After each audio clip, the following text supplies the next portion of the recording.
പിതാവിന്റെയും പുത്രന്റെയും പരിശുദ്ധാത്മാവിന്റെയും നാമത്തിൽ ആമേൻ. പ്രിയപ്പെട്ടവരെ, നമ്മൾ വല്ലാത്ത ഒരു കാലഘട്ടത്തിലൂടെയാണ് കടന്നു പോകുന്നത്. നമുക്കെല്ലാം അറിയാം.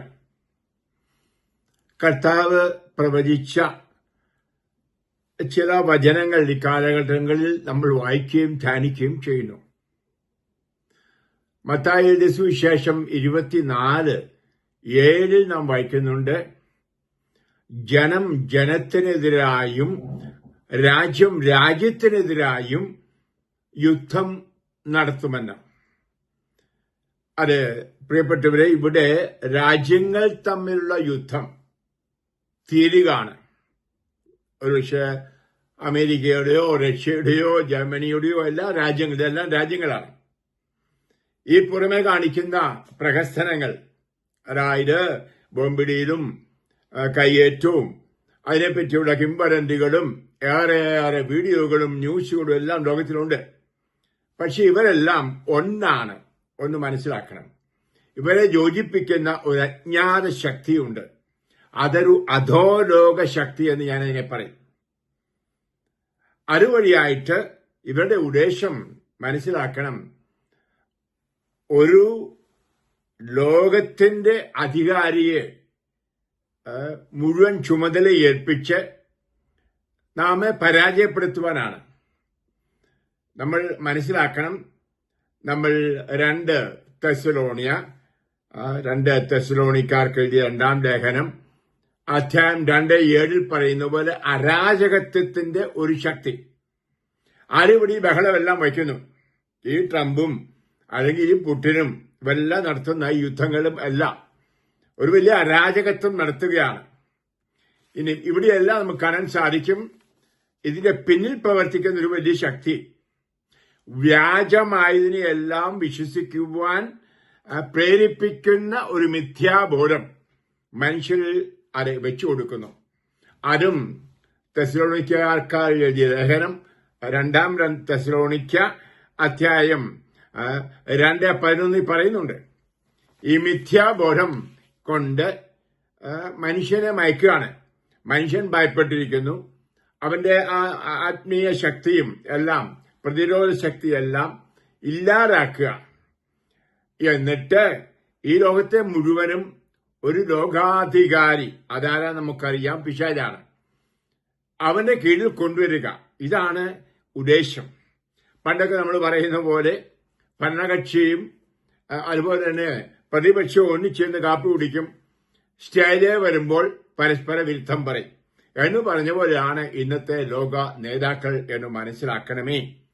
അപ്പോൾ കർത്താവ് തന്റെ പ്രവചനത്തിൽ പറയുന്നുണ്ട് ഒരു കാര്യം. എന്താണ്? രാജ്യം രാജ്യത്തിനെതിരായ യുദ്ധം. അതിപ്പോ ഞാൻ പറയുന്നു തീരുകയാണ്. എന്നാൽ ജനം ജനത്തിനെതിരായി, ഇംഗ്ലീഷിൽ പറഞ്ഞാൽ കിങ്ഡം അഗൈൻസ്റ്റ് കിങ്ഡം. അത് നമ്മൾ മനസ്സിലാക്കിയിരിക്കണം അതിന്റെ അർത്ഥം.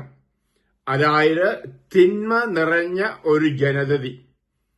നമ്മൾ മലയാളത്തിൽ പച്ചയ്ക്ക് പറയും സാത്താന്റെ സന്തതികൾ, ദൈവ കൃപയിൽ ജീവിക്കാത്തവർ. നമുക്കറിയാം 1 യോഹന്നാൻ അധ്യായം 3:8 പാപം ചെയ്യുന്നവൻ പാപത്തിന്റെ അടിമയാണ്, പിശാചിനുള്ളവനാണ്. ഇനിയും പിശാചിന്റെ മക്കളും ദൈവത്തിന്റെ മക്കളും തമ്മിൽ തിരിച്ചറിയുന്നത് എങ്ങനെയെന്നും ആ അധ്യായത്തിൽ തന്നെ 1 യോഹന്നാൻ 4:10 പറയുന്നുണ്ട്. ദൈവവചനം അനുസരിച്ച് വിശുദ്ധിയിൽ ജീവിക്കുന്ന നല്ല ദൈവമക്കളാണ് ഒരു ഭാഗത്ത്, മറ്റു ഭാഗത്തോ പിശാചിന്റെ സന്തതികൾ. ഇവിടെ ഈ ജനങ്ങൾ തമ്മിലുള്ള ഒരു യുദ്ധമാണ് ഇപ്പോൾ ലോകത്ത് കാണാൻ സാധിക്കുന്നത്. അതുകൊണ്ടാണ് നല്ലവരായി ജീവിക്കുന്നവരൊക്കെ ഇന്ന് നശിപ്പിക്കാനുള്ള ഒരു വലിയ പരിശ്രമമാണ് നടക്കുന്നത്. ഇവിടെ നമ്മൾ കാണണം, എല്ലാ മരങ്ങളിലും കാണാൻ സാധിക്കും 2 കൂട്ടരെ. അതായത് ദൈവഹിതം അനുസരിച്ച് ദൈവജനമായി ദൈവമക്കളായി ഒരു ആത്മാവിൽ നയിക്കപ്പെട്ട വിശുദ്ധർ എന്ന് നമുക്ക് പറയാൻ സാധിക്കും. എന്നാൽ അതേസമയം അവിശ്വാസികൾ, ദൈവനിഷേധികൾ, പിശാചാരാധകർ, പിശാചുമായി ഉടമ്പടി ചെയ്തവർ, ക്രിസ്തു വിരോധികൾ, പരസ്പരം വിശ്വാസം നഷ്ടപ്പെട്ട് കലഹിക്കുന്നവർ, പാപത്തിന്റെ അതെ, എല്ലാവിധ തിന്മയിലൂടെയും നടക്കുന്നവർ നമുക്കതിന് സാധിക്കും. ലോകത്തിന്റെ എല്ലാ വശ്യതകളിലും പെട്ട് വക്രത, അനീതി, ചൂഷണം, നശീകരണങ്ങൾ, തീവ്രവാദിത്വങ്ങൾ ഇതെല്ലാമായിട്ട് അതിന്റെ ഇടയ്ക്ക് മയക്കുമരുന്ന്, മദ്യം തുടങ്ങിയ എല്ലാ തിന്മകളും കൊണ്ടുവന്നിട്ട് നമുക്ക് സാധിക്കും പിശാച് ലൗകികാരിയിൽ മാത്രം മനുഷ്യനെ കൊണ്ട് തളച്ചിട്ട് നമുക്ക് സാധിക്കും ഒരു സമൂഹമാക്കിയിരിക്കുകയാണ്. ആ സമൂഹം നമുക്ക് എല്ലായിടത്തും കാണാൻ സാധിക്കും. പ്രത്യേക ഒരു രാജ്യത്തല്ലത്, എല്ലായിടത്തും പരന്നു കിടക്കുന്നു. ഇനി അവരെ യോജിപ്പിക്കാൻ എളുപ്പമല്ല, എങ്കിലും അതിനെയെല്ലാം പ്രേരിപ്പിക്കുന്ന ശക്തി പിശാചിന്റെ ഒരു വലിയ ശക്തിയാണ്. ഹല്ലേലൂയ. ഇനി മറ്റേ രാജ്യം നമുക്കറിയാം, നീതിയുടെയും സ്നേഹത്തിന്റെയും സന്തോഷത്തിന്റെയും പ്രത്യാശയുടെയും വിശുദ്ധിയുടെയും ഒരു രാജ്യം. അത് യേശുക്രിസ്തുവാണ് ഈ നാട്ടിൽ കൊണ്ടുവന്നത്. ഹല്ലേലൂയ. അത് മറ്റു മതസ്ഥർ നല്ലപോലെ മനസ്സിലാക്കണം. ഇപ്രകാരം തകർന്ന ലോകത്തെ രക്ഷിക്കാൻ പിതാവായ ദൈവം അയച്ച ഏകജാതനായ യേശുക്രിസ്തു വന്നത് ഒരു രാജ്യം സ്ഥാപിക്കാനാണ്. ഞാൻ പലപ്പോഴും പല വീഡിയോകളും പറഞ്ഞിട്ടുണ്ട്. അതാ റോമാക്കാർക്ക് ലേഖനത്തിന്റെ 14:17 വ്യക്തമായിട്ട് പറയുന്നുണ്ട്. അത് നീതിയും സമാധാനവും സന്തോഷവും ആത്മാവിലുള്ള കൃപയുമെല്ലാമാണ്. തീറ്റയും കുടിയും ഈ ലൗകികമായിട്ടുള്ള ഒന്നുമല്ല എന്ന്. അപ്പോൾ നമുക്ക് കാണാൻ സാധിക്കും, ഈ ലൗകികായതയും ആത്മീയതയും തമ്മിൽ ഒരു വലിയ യുദ്ധമാണ് നടക്കുന്നത്. അപ്പോൾ അതിൽ ആയിരിക്കുന്ന ജനങ്ങൾ തമ്മിൽ ഉള്ള ഒരു വലിയ യുദ്ധം നമുക്ക് കാണാൻ സാധിക്കുന്നു. ഇവിടെ നമ്മൾ മനസ്സിലാക്കണം, ഈ അരാജകത്വത്തിന്റെ ആത്മാവ്. നമുക്കറിയാം, ഏദൻ തോട്ടത്തിൽ വെച്ച് അസൂയ പൂണ്ട ആ പിശാച്. കാരണം ആദവും ഹവ്വായും പർദീസായി സന്തോഷമായി സമാധാനമായി ദൈവകൃപയിൽ ജീവിക്കുന്നത് കണ്ട് അസൂയ പൂണ്ട പിശാച് നിശ്ചയമായിട്ടും അവരെ പർദീസായിന്ന് പുറത്താക്കുന്നു. എങ്ങനെ? പാവം ചെയ്യിപ്പിച്ചുകൊണ്ട്, കൽപ്പനകൾ ലംഘിപ്പിച്ചുകൊണ്ട്, ദൈവത്തെ സ്നേഹിക്കാതെ. ദൈവത്തെ സ്നേഹിക്കുക എന്ന് പറഞ്ഞാൽ കൽപ്പന അനുസരിക്കുകയാണ്. ഇങ്ങനെ അവരെ ജഡികരാക്കി. അപ്പോൾ അവരെ രക്ഷിക്കാൻ, അവരുടെ മക്കളെ രക്ഷിക്കുവാൻ, നമ്മളെ രക്ഷിക്കുവാൻ ഏകജാതനായ യേശുക്രിസ്തുവിനെ മനുഷ്യനായിട്ട് ഈ ലോകത്തിലേക്ക് അയച്ചു. ഇവിടെ നമ്മൾ മനസ്സിലാക്കണം, ആ യേശുക്രിസ്തുവിൽ മാത്രമേ ഈ രക്ഷ വരൂ. യേശുക്രിസ്തുവിടെ മാത്രമേ ഈ തിന്മയെ അതിജീവിക്കാൻ നമുക്ക് സാധിക്കൂ. ഞാൻ ലോകത്തെ അതിജീവിച്ചിരിക്കുന്നു എന്ന് പറഞ്ഞ അവന്റെ ആത്മാവ് കുടികൊണ്ടെങ്കിൽ മാത്രമേ നമുക്ക് ഈ അധോലോക ശക്തികളെ അതിജീവിക്കാൻ കഴിയൂ. മക്കളെ അത് മനസ്സിലാക്കിയിരിക്കണം. റോമാക്കാർക്ക് ലേഖനത്തിന്റെ 7-ാം അധ്യായം 14 പറയുന്നുണ്ട്, ഈ അജ്ഞാത ശക്തി, ഈ തകർച്ചയുടെ ശക്തി, അതിനു വേണ്ടിയിട്ട് അവൻ എന്ത് ചെയ്യുന്നുവെന്ന്, ഈ പിശാചിന്റെ ശക്തി, പാപത്തിന് അടിമയായി വിൽക്കപ്പെട്ട ജഡികനാണ് ഞാൻ എന്ന് പൗലോസ് പറഞ്ഞ പോലെ. അതായത് അവൻ കടന്നുകൂടി നമ്മൾ ഓരോരുത്തരെയും പാപത്തിന്റെ അടിമകളാക്കുന്നു. എന്നിട്ട് പാപത്തിന്റെ ഒരു നിയമം തന്നെ നമുക്ക് തരുന്നു, ദൈവിക നിയമത്തെ നിഷേധിച്ചുകൊണ്ട്. അതുകൊണ്ട് നമ്മൾ ഇച്ഛിക്കുന്ന നന്മ ചെയ്യാൻ പറ്റത്തില്ല. നമ്മൾ ആഗ്രഹിക്കുന്ന പോലെ നന്മയെ ജീവിക്കാൻ പറ്റുന്നില്ല, നല്ലത് ചെയ്യാൻ പറ്റുന്നില്ല. ആഗ്രഹിച്ചേക്കാം, പക്ഷേ ഈ തിന്മയുടെ സ്വാധീനം കിടക്കുകയാണ് ചെയ്യുന്നത്. അത് വ്യക്തമായിട്ട് പൗലോസ്യന്മാർ പഠിപ്പിക്കുന്നത്. ഇവിടെയാണ് നമ്മൾ ദൈവമക്കളുടെ സ്വാതന്ത്ര്യം അനുഭവിക്കണം. ഈ സ്വാതന്ത്ര്യവുമായിട്ടാണ് യേശുക്രിസ്തു നമുക്ക് പരിശുദ്ധാത്മാവിനെ നൽകിക്കൊണ്ട് ഇവിടെ വന്നത് എന്ന് മനസ്സിലാക്കണം. ഈ സത്യം ഇന്ന് ലോകം തിരിച്ചറിയണം. അതായത് ദൈവമക്കൾക്കടുത്ത ഈ സ്വാതന്ത്ര്യം പിശാചിനെ തകർക്കുന്ന, ഇന്നത്തെ അരിശിതാവസ്ഥയെ തുടച്ചു മാറ്റുന്ന ആ ശക്തി യേശുക്രിസ്തുവിന്റെ പരിശുദ്ധാത്മാവാണ്. ഹല്ലേലൂയ. അപ്പം ഇതനുഭവിക്കാത്ത ഒരു കൂട്ടരാണ് ഒരു വശത്ത്. അതിനെ എതിർക്കുന്നവരാണ് തകർക്കാനായിട്ട് നമുക്ക് കാണാൻ സാധിക്കും. അതുകൊണ്ടാണ് നല്ലവരായ അപ്രകാരം ജീവിക്കുന്നവരെ, അതായത് ദൈവമക്കളെ കൊല്ലുന്നത് ദൈവത്തിന് വേണ്ടി ബലി കൊടുക്കുന്നതിന് തുല്യമാണെന്ന് കരുതുന്ന ആളുകൾ ഇന്ന് നമ്മുടെ ഇടയിലുണ്ട്. യോഹന്നാൻ എഴുതിയ സുവിശേഷം 16-ാം അധ്യായം 1 മുതൽ 4 വരെ നമ്മൾ വായിക്കുന്നുണ്ട്. അത് നടന്നുകൊണ്ടിരിക്കുകയാണ്. കേട്ടല്ലോ നിങ്ങൾ. കഴിഞ്ഞ 10 കൊല്ലമായി നൈജീരിയയിൽ 1.5 ലക്ഷം ക്രൈസ്തവരെ കൊന്നൊടുക്കി. 18,000-ഓളം ദേവാലയങ്ങൾ തകർത്തു.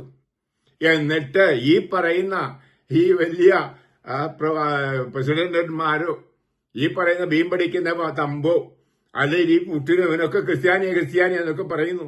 ഒന്നും അനങ്ങുന്നില്ല, അനങ്ങേല. ആരുണ്ട് ഇത് കണ്ടെന്ന് പരിതപിക്കാൻ? പ്രിയപ്പെട്ട, ഇതൊക്കെ ഓർക്കണം. ഒരു മണ്ണിടിച്ചിൽ ഉണ്ടായാൽ, അല്ലെങ്കിൽ അങ്ങോട്ടും ഇങ്ങോട്ടും തോക്ക് വെച്ച് വെടിവെച്ചാൽ, അല്ലെങ്കിൽ ബോംബിട്ടാൽ ബഹളം വെക്കും. പത്രത്തിലെല്ലാം ഉണ്ട്. ഈ പാവപ്പെട്ട ജനങ്ങളെ നല്ലതായിട്ട് യേശുക്രിസ്തുവിന്റെ സ്വാതന്ത്ര്യത്തിൽ ജീവിക്കുന്നവരെ കൊന്നൊടുക്കുന്ന ഓരോ ദിവസവും പത്രത്തിൽ കാണാൻ സാധിക്കും. കോങ്കോ, നൈജീരിയ, മറ്റു പല രാജ്യങ്ങളും, ഏകദേശം 105 രാജ്യങ്ങളിൽ യേശുക്രിസ്തു വിശ്വസിച്ച് ദൈവമക്കളായി ജീവിക്കുന്നവരെ വധിക്കുകയും പീഡിപ്പിക്കുകയും ചെയ്യുന്ന ഒരു കാലഘട്ടമാണ് ഇത്. പ്രിയപ്പെട്ട മണിക്കരം, ഇവിടെ നമുക്ക് യേശുക്രിസ്തു വ്യക്തമായി പറഞ്ഞു, അവർ സത്യം അറിയുന്നില്ല. ഹല്ലേലൂയ. ആരാണ് സത്യം? യേശുക്രിസ്തുവാണ് സത്യം. വഴിയും ജീവനും സത്യവും ഞാനാകുന്നുവെന്ന് അവിടുന്ന് പറഞ്ഞത് നമുക്ക് അറിയാവുന്നതാണ്. യോഹന്നാൻ എഴുതിയ സുവിശേഷം 14:6. അറിയുക എന്ന് പറഞ്ഞാൽ ബന്ധപ്പെടുക. യേശുമായിട്ട് യാതൊരു ബന്ധവും വേണ്ട. ഇതൊരു പക്ഷേ ക്രിസ്തു മരത്തിൽ നിന്ന് പോയവർ കാണും. ഞാനിവിടെ മരത്തെപ്പറ്റിയേ പറയുന്നില്ല. പ്രിയപ്പെട്ട, ഞാൻ നോക്കുമ്പോൾ ലോകത്തിൽ 2 മരമേ ഉള്ളൂ. ഒന്ന് യേശുക്രിസ്തുവിനെ അനുഗമിക്കുന്ന വിശുദ്ധരുടെ മരം, മറ്റൊന്ന് പൈശാചിക ബന്ധനങ്ങളിൽ പെട്ടുകൊണ്ട് ജന്മ ചെയ്തുകൊണ്ട് പോകുന്ന വേറൊരു മതം. അതെന്നാ ഞാൻ പറയുള്ളൂ. അതിനെ മതം എന്ന വാക്ക് തന്നെ എനിക്കിഷ്ടമല്ല. ജനങ്ങൾ, ഹല്ലേലൂയ, കിങ്ഡംസ്, അതാണ് വാസ്തവത്തിൽ ഞാൻ പറയുന്ന വാക്ക്. പ്രിയപ്പെട്ടവരെ, ആ യേശുക്രിസ്തുവോട് യോജിച്ചുകൊണ്ട് ആത്മാവിലുള്ള ഒരു രാജ്യം, ഇതിന്ന് വളരെ പ്രസക്തം ആണ്. നമുക്കറിയാം, ആ യേശുക്രിസ്തുവിനെ അറിയുന്നവർ സ്വതന്ത്രരാകും. യോഹന്നാൻ 8:35. പാപം ചെയ്യുന്നവൻ പാപത്തിന് അടിമയാണ്. അപ്പൊ ഈ തിന്മയുടെ ശക്തി നമ്മുടെ ഉള്ളിൽ കടന്നു വന്ന നമ്മുടെ അവയവങ്ങളിൽ പ്രവർത്തിച്ച്, പൗലോസ് വളരെ വ്യക്തമായിട്ട് റോമ 7 പറയുന്നുണ്ട്, എപ്രകാരം നമ്മുടെ അവയവങ്ങളിൽ കടന്നു വന്ന് പാപത്തിന്റെ ഒരു നിയമമുണ്ടാക്കി നമ്മളെ അടിമയാക്കുന്നുവെന്ന്. അങ്ങനെ അടിമയായി വിൽക്കപ്പെട്ട ദൗർഭാഗ്യവാന്മാരാണ് ഈ ഒരു വശത്ത്. അതേസമയം യേശുക്രിസ്തുവിൽ വിശ്വസിച്ച് അവന്റെ രക്ഷ അനുഭവിച്ച് അവന്റെ ആത്മാവിനെ സ്വീകരിച്ച് ദൈവമക്കളായി സന്തോഷത്തിൽ ജീവിക്കുന്നവർ, ദൈവകൃപയിൽ ജീവിക്കുന്നവർ, അതെ, ഏദൻ തോട്ടത്തിൽ തുടങ്ങിയ യുദ്ധം ഇന്നും തുടരുകയാണ്. ഈ പിശാച് അതെ ഇരിപ്പുണ്ട് എവിടെയും. ലോകം മുഴുവൻ ചുറ്റി നടക്കാനവൻ, നമുക്കറിയാം അത്. അതെ, അതുകൊണ്ടാണ് ഉൽപ്പത്തി പുസ്തകം അധ്യായം 4:6 സ്വന്തം സഹോദരനെ ആബേലിനെ കൊല്ലാനായിട്ട് ശ്രമിക്കുന്ന കായേന്റെ അടുക്കൽ ദൈവമായ കർത്താവ് പറയുന്നു, പാപം വാതിക്കൽ പടിയിരിപ്പുണ്ട്. ഹല്ലേലൂയ. ഒരു വ്യക്തിയാ, പാപം ഒരു വ്യക്തിയാണ്. വന്ന് അത് മുട്ടി വിളിക്കുകയാണ്, എന്നിട്ട് അവൻ അകത്തേക്ക് കയറുകയാണ്. അതുപോലെ നന്മയായിട്ട് വരുന്ന യേശുക്രിസ്തു, നന്മ നമ്മളെ നല്ലവരാക്കാൻ വന്ന യേശുക്രിസ്തുവും വാതിക്കൽ വന്ന് മുട്ടുന്നു. ഹല്ലേലൂയ. വെളിപാട് പുസ്തകം നമ്മൾ വ്യക്തമായിട്ട് വായിക്കുന്നുണ്ടല്ലോ, 3:20. വാതിക്കൽ വന്ന് ഞാൻ മുട്ടുന്നു, ആരെങ്കിലും തുറന്നു വന്നാൽ അകത്ത് കയറി ഒത്തിച്ച് ഭക്ഷിച്ച് സ്വന്തമാക്കാമെന്ന്. ഹല്ലേലൂയ. ഇതാണ് ഇന്ന് ലോകത്തിൽ ഒരുവൻ ചെയ്യേണ്ടത്. ഏത് ജാതിയോ ഏത് മതത്തിൽപ്പെട്ടവനായാലും എല്ലാവരുമായിട്ടുള്ള ഒരു സന്ദേശമാണ് ഞാനിത് പറയുന്നത്. ഇത് നിങ്ങൾ മനസ്സിലാക്കിയില്ല എങ്കിൽ നിങ്ങൾ അനുഭവിക്കുമ്പോൾ വളരെ ടു ലേറ്റ് ആണ്, പിന്നെ ഒന്നും ചെയ്യാൻ പറ്റത്തില്ല. അതുകൊണ്ടാണ് ഞാൻ പറയുന്നത്. പ്രിയപ്പെട്ടവരെ, ദാനിയേൽ പുസ്തകം ഇപ്രകാരം പറയുന്നുണ്ട്, 12-ാം അധ്യായം 10 വചനം. പ്രവാചകനായ ദാനിയേൽ ആത്മാവ് നിറഞ്ഞു പറയുകയാണ്, അനേകർ തങ്ങളെ തന്നെ ശുദ്ധീകരിക്കുകയും നിർമ്മലരാക്കി വെണ്മയുറ്റവരാക്കുകയും ചെയ്യുന്നു. എന്നാൽ ദുഷ്ടൻ ദുഷ്ടത പ്രവർത്തിക്കും, അവൻ ജ്ഞാനം ഗ്രഹിക്കുന്നില്ല, എന്നാൽ ജ്ഞാനികൾ ജ്ഞാനം ഗ്രഹിക്കും. ഹല്ലേലൂയ. 2 ഗ്രൂപ്പിനെ പറ്റി പറയാണ്. ആണ് ജ്ഞാനത്തിന്റെ പുസ്തകം തന്നെ നമുക്കെല്ലാം കാണാതറിയാവുന്ന ഒരു ഭാഗമുണ്ടല്ലോ, 6-ാം അധ്യായം 24. ജ്ഞാനികളുടെ എണ്ണം കൂടുന്നതാണ് ലോകത്തിന്റെ രക്ഷ. ഹല്ലേലൂയ. എന്ന് പറഞ്ഞാൽ ഈ ന്യൂനപക്ഷമായ ദൈവമക്കളുടെ കൂടെ ഒന്നിച്ചുകൂടി കൂടുന്നതാണ് ഈ ലോകത്തിന്റെ ഭദ്രത, സുരക്ഷിതത്വം, അഭിവൃദ്ധി എല്ലാം. ജ്ഞാനത്തിന്റെ പുസ്തകം 6:24. ഇത് തന്നെയാണ് യഥാർത്ഥത്തിൽ ദാനിയേലും പറയുന്നത്. അതായത് ഇന്ന് അനേകർ തങ്ങളെ തന്നെ ശുദ്ധീകരിക്കുകയും നിർമ്മലരാക്കി വെണ്മയുറ്റവരാക്കുകയും ചെയ്യുന്നു. എന്നാൽ ദുഷ്ടൻ ദുഷ്ടതയിൽ തുടരുന്നു. പ്രിയപ്പെട്ടവരെ, നമുക്ക് കാണാൻ സാധിക്കും. വെളിപാട് പുസ്തകത്തിൽ അന്ത്യത്തെപ്പറ്റി പറയുന്ന ഭാഗത്തും അനീതി ചെയ്തിരുന്നവർ ഇനിയും അനീതി ചെയ്തുകൊള്ളട്ടെ, പാപക്കര പുരണ്ടവൻ ഇനിയും അങ്ങനെ കഴിഞ്ഞുകൊള്ളട്ടെ, എന്നാൽ നീതിമാൻ ഇനിയും നീതി പ്രവർത്തിക്കട്ടെ, വിശുദ്ധൻ ഇനിയും വിശുദ്ധീകരിക്കപ്പെടട്ടെ. വെളിപാട് 22:11. ഇത് ലോക ജനതയ്ക്ക് കൊടുക്കുന്ന സന്ദേശമാണ്.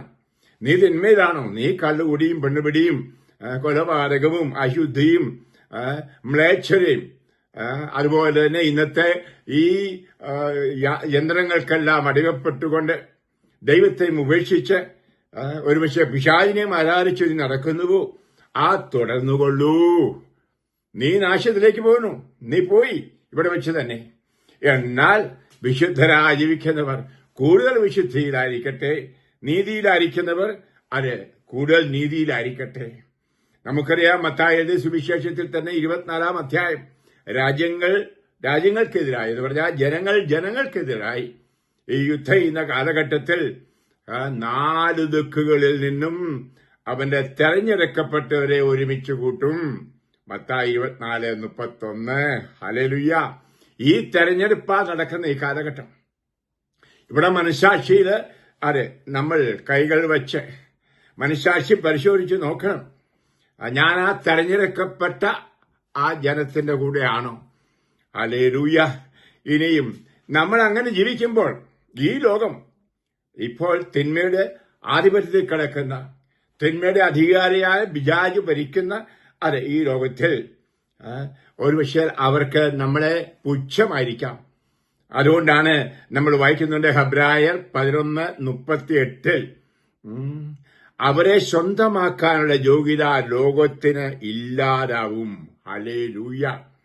ഈ നല്ലവരായ ദൈവമക്കളായി ജീവിക്കുന്നവർ, ക്രിസ്ത്യാനികളായിരിക്കട്ടെ അക്രൈസ്തവർ ആരുമായിരിക്കട്ടെ, മനസ്സാക്ഷിക്കനുസരിച്ച് ദൈവഭയത്തോടുകൂടി ദൈവഹിതമനുസരിച്ച് വിശുദ്ധിയിൽ ജീവിക്കുന്നവരെ ഒരുപക്ഷെ ഉൾക്കൊള്ളാൻ ഈ ലോകത്തിന് ലൗകിക മാനം മാത്രം വെച്ചുകൊണ്ട്, ലൗകികതയെ മാത്രം ജീവിച്ചുകൊണ്ട് തിന്മയുടെ എല്ലാ സുഖങ്ങളും അനുഭവിച്ചു പോകുന്ന ഈ ലോകം ഒരുപക്ഷെങ്കിൽ നമ്മളെ സ്വീകരിക്കാൻ യോഗ്യതയുള്ളതല്ല. അപ്പോൾ പീഡിപ്പിക്കും. അതാണ് പീഡിപ്പിക്കൽ എന്ന് പറയുന്നത്, നമ്മളെ വഴിയാധാരമാക്കുക. അതുകൊണ്ട് കൊല്ലപ്പെടുന്നു, നമ്മൾ അറിഞ്ഞു തിരിയേണ്ടി വരും, ഗുഹകളിൽ വസിക്കേണ്ടി വരും. ഇനിയും ഇവിടെയാണ് കർത്താവിന്റെ വചനം ഹെബ്രായർ 11:4. പാപത്തിനെതിരെയുള്ള സമരത്തിൽ നിങ്ങൾക്കിനിയും രക്തം ചൊരിയേണ്ടി വന്നിട്ടില്ല. ഹല്ലേലൂയ. ഹെബ്രായർക്കെഴുതിയ ലേഖനം 1-ാം നൂറ്റാണ്ടിൽ എഴുതുകയാണ്. 11-ാം അധ്യായം 4 പറയാണ്, നിങ്ങൾക്ക് രക്തം ചിന്തേണ്ടി വന്നില്ല. ഇതാ ഇപ്പം വന്നിരിക്കുന്നു. അതായത് ഈ നല്ല ജീവിതത്തിന് വേണ്ടി രക്തം ചിന്തേണ്ട സമയം ആണ് ഇപ്പോൾ. എന്താണ് ഇവിടെ ചെയ്യേണ്ടത്? പ്രിയപ്പെട്ടവരെ, ഹെബ്രായർ 11:25 നമ്മൾ നല്ലൊരു വചനം കാണുന്നുണ്ട്. അതായത് നമുക്കറിയാം, ഫറവോന്റെ രാജകൊട്ടാരത്തിൽ സുഖാനുഭൂതികളെല്ലാം അനുഭവിച്ച് ജീവിച്ചവരായിരുന്നു മൂശ. ഇനിയും ജനങ്ങളുടെ വേദനകൾ കണ്ടുകൊണ്ട്, തകർച്ചകൾ കണ്ടുകൊണ്ട് ഏതെങ്കിലും വിധത്തിൽ അവരെ രക്ഷിക്കണം എന്ന വിചാരത്തോടുകൂടി അവൻ എന്തു ചെയ്തു? അതായത് പാപത്തിന്റെ നൈമിഷിക സുഖങ്ങൾ ആസ്വദിക്കുന്നതിനേക്കാൾ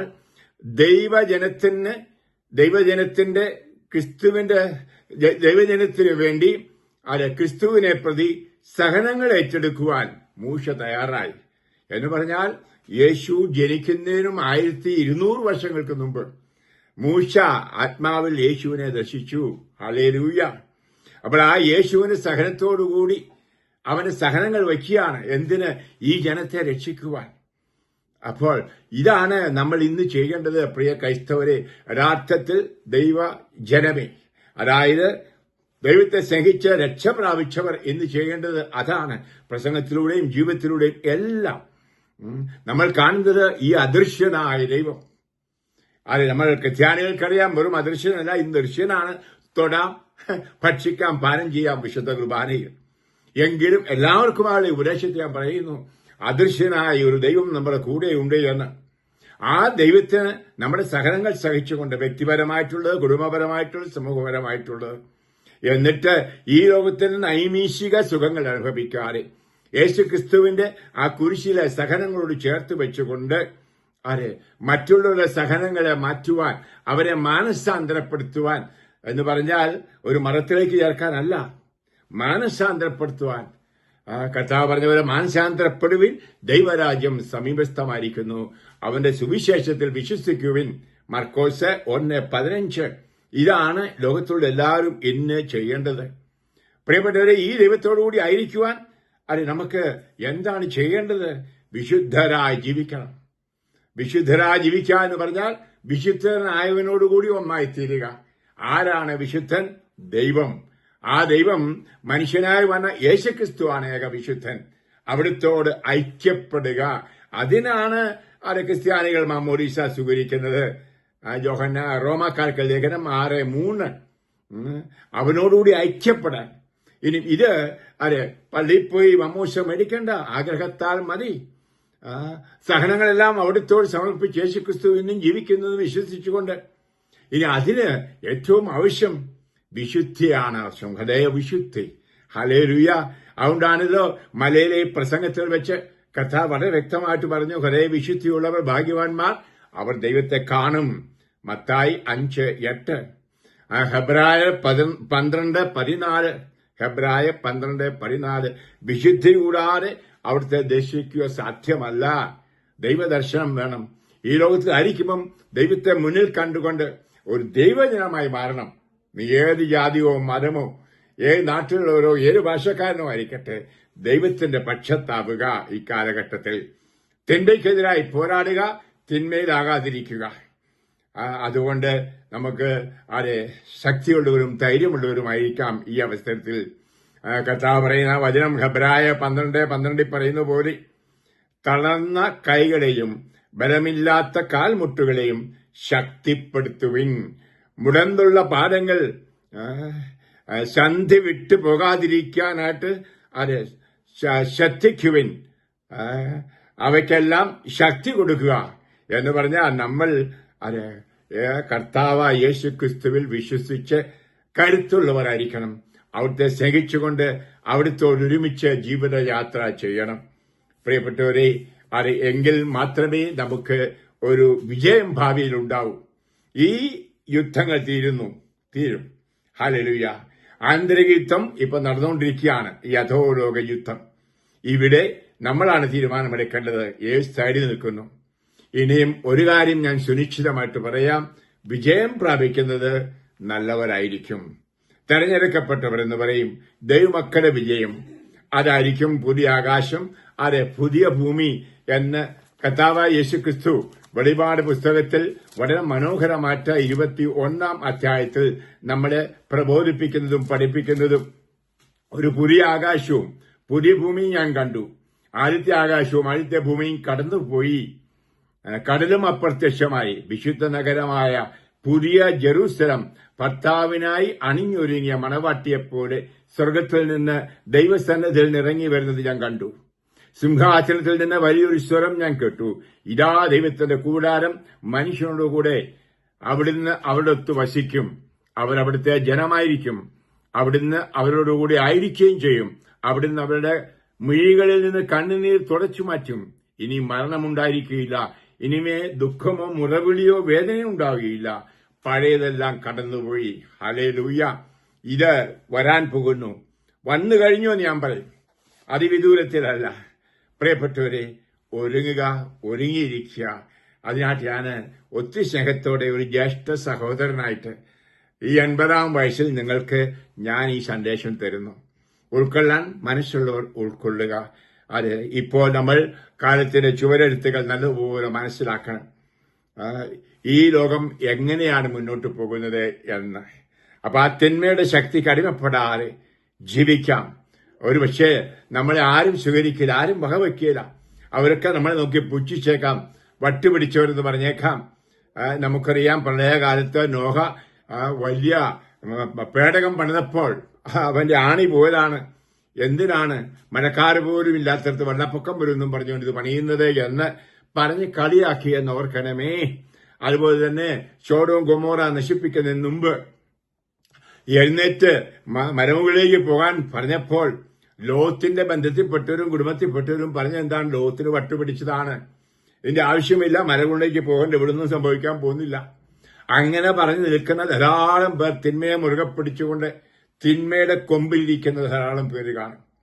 ആ കൊമ്പുകൾ വീഴുകൊണ്ടിരിക്കണം. നമുക്ക് നിശ്ചയമായിട്ടൊരു തീരുമാനമെടുക്കണം. ആ കർത്താവായ യേശു, നമുക്കറിയാം, പ്രഭാഷകൻ പുസ്തകം 15:15 പറയുന്നത് പോലെ നന്മയും തിന്മയും നിന്റെ മുമ്പിലാണ്, സ്വർഗവും നരകവും നിന്റെ മുമ്പിലാണ്, ജലവും തീയും നിന്റെ മുമ്പിലാണ്. ഇഷ്ടമുള്ളത് നിനക്ക് തിരഞ്ഞെടുക്കാം. കർത്താവിന്റെ കൽപ്പനകൾ അനുസരിച്ച് ജീവിക്കണമോ എന്ന് തീരുമാനിക്കേണ്ടത് നീയാണ്. യേശുവെ നന്ദി, യേശുവെ സ്തോത്രം. കണ്ണുകൾ ശാന്തമായി അടയ്ക്കൂ. ഞാൻ ഞങ്ങൾക്കൊരു ആശീർവാദം തരാൻ പ്രാർത്ഥിക്കാം.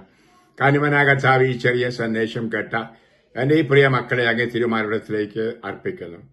കർത്താവ് യേശുവെ, ഞാൻ വിവിധ രാജ്യങ്ങളിൽ ചുറ്റി നടക്കുമ്പോൾ കാണുന്ന ഇപ്പോഴത്തെ അവസ്ഥ കണ്ടുകൊണ്ടാണ് ഈ സന്ദേശം ഞാൻ ഇവർക്ക് കൊടുക്കുന്നത്. നിശ്ചയമായിട്ടും ലോകത്തിലെ യുദ്ധം, പട്ടിണി, ഇങ്ങനത്തെ പലതും നടക്കുന്നു. അതൊക്കെ ബൈബിളിൽ പ്രവചിച്ചു. ഈ അടുത്ത ഒരു നാളും എത്രയോ നല്ലവരെ കൊന്നൊടുക്കി, നല്ലവരാ ജീവിച്ചവരെ ഇല്ലാതാക്കുന്നു.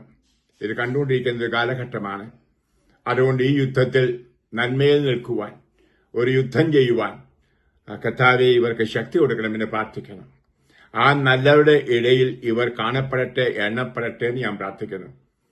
അതേ കർത്താവേ, ഏറെ പേർ തിന്മയിൽ ഇന്നും പോവുകയാണ്, ഒരു മാനസാന്തരമില്ലാതെ, ദൈവം ആരെന്നറിയാതെ, ദൈവമായിട്ടൊരു ബന്ധമില്ലാതെ, ദൈവത്തെ അറിയാത്തവരായി, സത്യം അറിയാത്തവരായി.